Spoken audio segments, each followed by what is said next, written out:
how is for you the on the road part of being in Korn? Is it still something that you feel the same, look the same to as maybe 15 years ago or 10 years ago? There's certain things about being on the road that I think we enjoy more and we don't enjoy more. For instance, I think, you know, being away from our families. Now, we didn't have families back then, so we didn't give a fuck. We'd go, see you later to the, you know, bye, and leave everything. Basically just leave an apartment full of furniture or whatever. And now that part of it's become hard. But the other side of it is now that we're older, we can appreciate the different cultures and languages and food and the different, the fans from all over, to see what an impact. It's kind of like our own sort of in-person, one-on-one with the fans around the world. So there's that, you know, there's that appreciation that we didn't have back then. We're in it for the party and to make music and, you know, get laid. Also important part. Also important. At least maybe for the biography later on.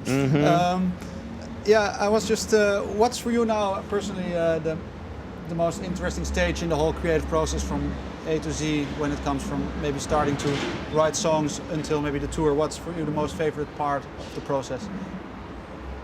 Well, I think, you know, actually like writing the songs in the studio, and you know, when the creative process is happening in the studio and we're recording, and you know, we have the music and we know that the music's, we can't wait for Jonathan to come in, or he's left the studio for a few hours, and you know, me and the engineer Jim Monty, like, I'll record some stuff and we'll piece it together in sort of an arrangement and be really excited for him to come back and you know, get that and put his vocals on the top of it.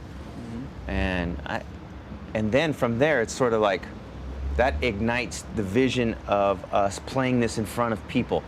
And when we know we've reached that level of creative sort of a bar, when you can imagine yourself playing in front of an audience is when you know you've reached, you know, the success of your creativity and the height of it. So, but you never know until you play the songs live.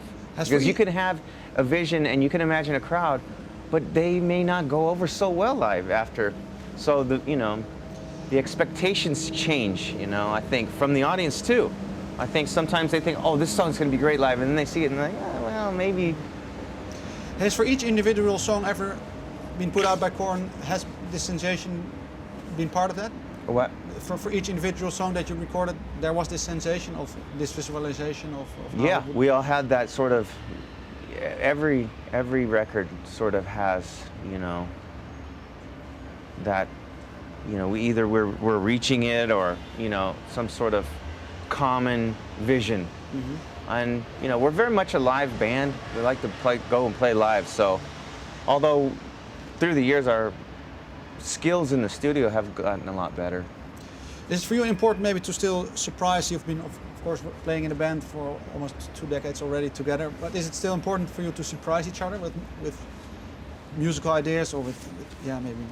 Yeah, I mean, you know, for instance, Jonathan, when he came up to me in, you know, backstage and started playing some of the dubstep stuff that he's been really into, and that's what started this whole, you know, new experimentation with the new record. I was taken back by it, and then when he said, what do you think about having Colin Skrillex and having him write with us? And I was like, okay, let's try it. It's worth a try. You know, to see him really inspired by music and then bringing it to us. I mean, you have to follow that. You know, when you see another band member, you have to just trust their intuition and he's definitely passionate about it.